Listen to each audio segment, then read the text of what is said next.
Everyone, जय श्री कृष्णा, राधे राधे। स्वागत है आप सभी का सुशीष तड़का किचन में। तो दोस्तों, आज दीपावली फेस्टिवल आ गई है, यानी बस 2-3 दिन का बाकी है। तो चलिए आज स्वीट डिश बनाते हैं, वो भी मार्केट जैसा, हलवाई जैसा, काजू कतली। तो चलिए इस रेसिपी को हम बनाएंगे कैसे, देख लेते हैं आज की रेसिपी में। अब जो है दोस्तों, आज हम काजू कतली बना रहे हैं। तो उसके लिए कोई कप या कटोरी आप सेट कर लीजिए। उसी कप या कटोरी से काजू और चीनी, पानी, ये तीनों चीज़ें हमें नाप करके लेनी है।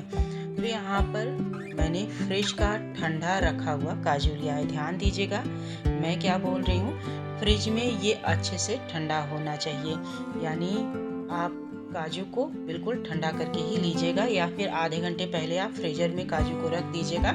उसके बाद जब आपको ग्राइंड करना हो, नाप करके आप काजू को ग्राइंड यानी पाउडर फॉर्म में इसको पीस लेना है। तो ठंडा काजू यहाँ पर मैंने लिया है 1 कप के जितना काजू लेकर के ऑन ऑफ करते हुए, यानी पल्स मोड पर इसको हमें पीस करके लेना है। तो अभी देखिए इसको चला लिया है 4-5 बार, फिर भी अभी ये दरदरा सा है। तो अभी इसको 5-6 बार मैं इस तरीके से पल्स मोड पर चला करके ऑन ऑफ करते हुए पाउडर फॉर्म में पीस लूँगी। ठंडा काजू अगर आप नहीं लोगे तो ये ऑयल रिलीज कर देगा और आपका काजू ग्राइंड यहाँ पर नहीं होगा। इस बात का ध्यान रखिएगा, बिल्कुल ठंडा चिल्ड होना चाहिए काजू हमारा। अब देखिए इसको पाउडर फॉर्म में मैंने अच्छे से पल्स मोड पर पीस लिया है। अब इस पाउडर को हम डालेंगे छन्नी में और अच्छे से इसको हम छान करके लेंगे। आप आटा छलने वाला छलनी भी ले सकते हैं, उससे भी छान सकते हैं। अब ये पाउडर हमारा छान करके तैयार कर लिया है। कोई बड़ा टुकड़ा नहीं था, वैसे तो मैंने छान लिया है, आप भी ज़रूर छान करके ले लीजिएगा। कोई बड़ा टुकड़ा होगा तो वो निकल जाएगा। अब यहाँ पर गैस ऑन करके मैंने लो फ्लेम पर कढ़ाई रख दिया है। उसमें मैंने जिससे काजू नाप करके लिया था, उसी कप से मैं 1 कप के जितना चीनी ले रही हूँ। चीनी यहाँ पर जो है दोस्तों, हलवाई लोग बराबर क्वांटिटी में डालते हैं, तो मैंने उसी हिसाब से लिया है चीनी। अगर आप घर पर अपने लिए बना रहे हो तो चीनी आप अपने हिसाब से, यानी जितना मीठा आपको खाना पसंद हो, 1/2 कप की जितना भी चीनी इसमें डाल सकते हैं। 1/2 कप अगर चीनी ले रहे हैं तो उसका आधा हमें पानी डालना पड़ेगा। अब जितना मैंने चीनी लिया था उसका आधा मैंने इसमें पानी डाल दिया है और गैस का फ्लेम थोड़ा सा हाई कर दिया है 1-2 मिनट के लिए, ताकि चीनी अच्छे से घुल जाए। चलाते हुए इसको घोल लेना है। उसके बाद जैसे ही चाशनी हमारी तैयार होगी तो आप थोड़ा सा चाशनी को ठंडा कीजिए। उसके बाद देखिए इस तरीके से, पता नहीं आप सबको वीडियो में क्लियर दिख रहा है कि नहीं, देख लीजिए इस तरीके से लंबा तार खींचना चाहिए। एक लंबी तार बननी चाहिए, वो टूटनी बिल्कुल भी नहीं चाहिए। जब एक तार की ये चाशनी तैयार हो जाए तब फटाफट से इसमें बिना देरी किए हमें काजू का पाउडर डाल देना है। ध्यान रखिएगा इस बात का। और इस टाइम आपको गैस का फ्लेम लो कर देना है, ताकि चाशनी जो है एक्स्ट्रा ओवर कुक ना हो। इस बात का ध्यान रखिएगा।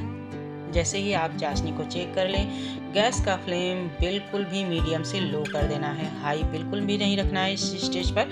और इस स्टेज पर हमें लो फ्लेम पर ही इसको पकाना है थोड़ी देर के लिए। अब थोड़ा सा मैंने इसमें शाइनिंग आ जाए एक्स्ट्रा, उसके लिए मैंने छोटा चम्मच से भी कम यहाँ पर घी डाल दिया है। और घी डाल करके इसे अब चलाएंगे और कढ़ाई छोड़ने तक हम पकाएंगे।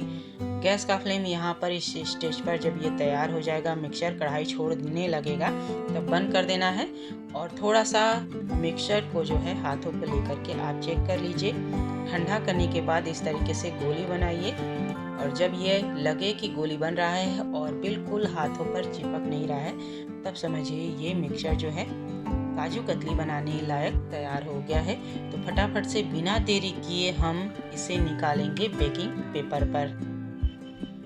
तो बेकिंग पेपर फैला देंगे। इसमें घी वगैरह कुछ लगाने की ज़रूरत नहीं है, ये बिल्कुल भी चिपकेगा नहीं बेकिंग पेपर पर। तो अपने मिक्सचर के हिसाब से बेकिंग पेपर को काट करके ले लेना है और तुरंत के तुरंत इस मिक्सचर को हमें बेकिंग पेपर पर डाल देना है, और बिना ठंडा किए। ध्यान रखिएगा इसको गरम गरम में ही इसको हमें गूँथना है अच्छे से।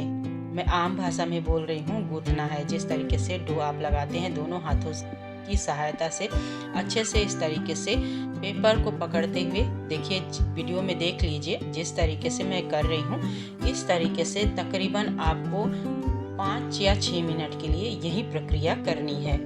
अच्छे से गूंथना है। गूंथने का रीज़न ये है कि एक तो साइन आ जाएगा और जो भी इसमें दाना होगा वो ख़त्म हो जाएगा, बिल्कुल स्मूथ हो जाएगा, डो फॉर्म में आ जाएगा।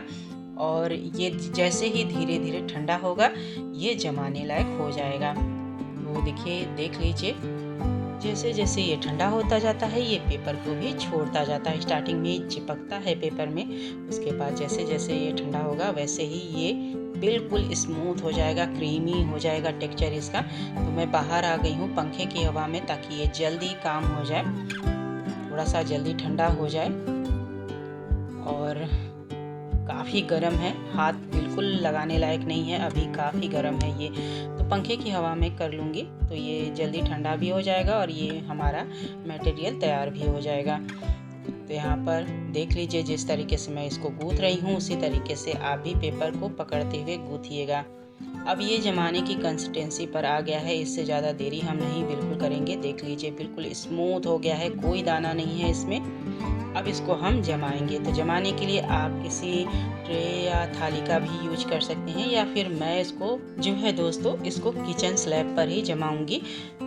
थाली या ट्रे में जमा रहे हैं तो थोड़ा सा हल्का सा घी या ऑयल आप ग्रीस कर सकते हैं, घी ही वैसे तो लगा लीजिएगा। पर किचन स्लैब पर जमाने का ये फ़ायदा है कि हमें कुछ भी लगाने की ज़रूरत नहीं होती है और किचन स्लैब पर ये आसानी से छूट जाता है, बिल्कुल भी चिपकता नहीं है।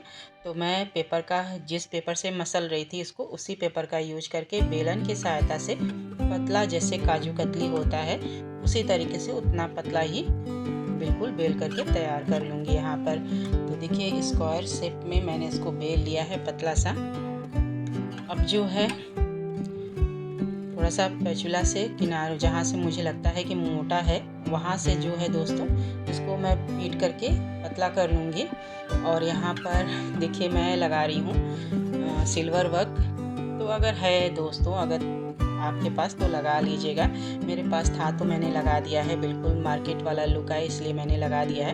वैसे तो सिल्वर वर्क जो है मुझे किसी भी मिठाई पर लगाने आती नहीं है, इसी तरीके से मैंने इसको चिपका दिया है।